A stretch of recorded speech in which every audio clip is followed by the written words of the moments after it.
Hello, friends. This is Dave Hurwitz, executive editor at ClassicsToday.com, here with If I Could Only Choose One Work by composer X.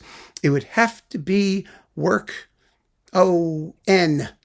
Well, the composer is Thomas Tallis, the great Thomas Tallis. We get to hear the greatest hits of the 1500s or 1400s or whenever he was. It was way back then. Long, long, long time ago. And I think 1500s, wasn't he? Yeah, what are his dates?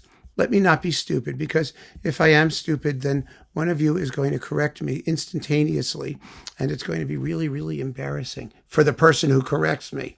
So let me just find out. Wait a minute. Okay, Thomas Tallis. There he is. And his dates were... according to Wikipedia, 1505 to 1585. Yeah, he lived to be quite old, which is interesting. He lived to be very old, but the amazing thing about him is he didn't write all that much, or not all that much has survived. I mean, there's a limited amount of stuff, and the stuff that's famous is really famous. So, of course, work, whatever number it was, N, is got to be the Motet Spem in Allium for 40 voices. Yes, 40 parts. Oh my gosh. It's one of the greatest hits of that era of pre-Baroque music. And so many people know it. It's been recorded now about 12 billion times, and it's absolutely glorious. It's only about 10 minutes long, and the text means, I have no hope in any other God, basically, and God is my only hope, if you want to put it in the positive rather than the negative. And oh my goodness, what a beautiful work it is. It's just, ultimately ultimate for its period. And I think that, no serious list of all the great works of Western civilization would be complete without it. Since we're doing all the great works of Western civilization, at least one by each composer. But more than that, if I were to present this to the evil god Kankersans, who wants to eliminate all music but one by each composer, I would say to him, listen to this. It's amazing. There's more. Wouldn't you like to hear more? I mean, and how could you say you're going to destroy all of this music which exists to praise God? It's for you. You would be eliminating all of this effort that went into praising you.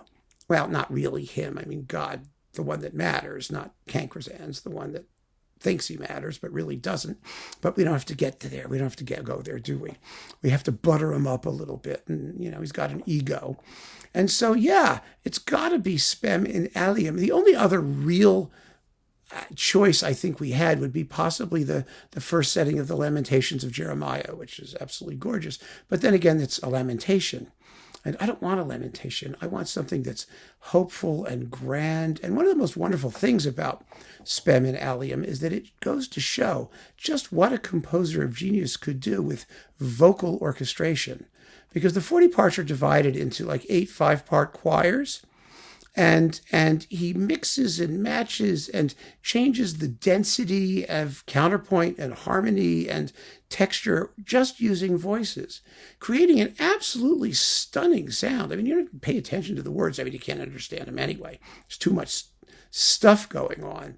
But it's an extraordinary musical exercise in creating a sonic impact just with voices. And in its way, it's not so different from what composers like Ligeti and others did in the 20th century by using voices as textural elements, as vocal mass. It's almost like Lux Aeterna and some of those avant-garde choral works as well. Of course, they're microtonal and all of that stuff, and this is anything but microtonal. But the concept is very similar. You're dealing with masses of timbrally distinct objects that you're mixing and sculpting and shaping, and then, oh my goodness, what an extraordinary exercise it is. And so, yes, we're going to have to talk about some of the music of this period as we peruse the, great works of all the great composers. I wish we could do much more, but at least now we've done Spem in Allium, and as a gateway, and a gateway to this just incredible repertoire. I mean, there's a separate video about it if you want to go see that. But I think it's really something that would have to be one of the ultimate choices to survive any musical apocalypse by anybody.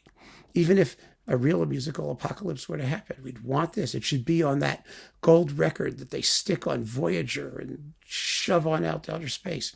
I don't think they did, but they should have.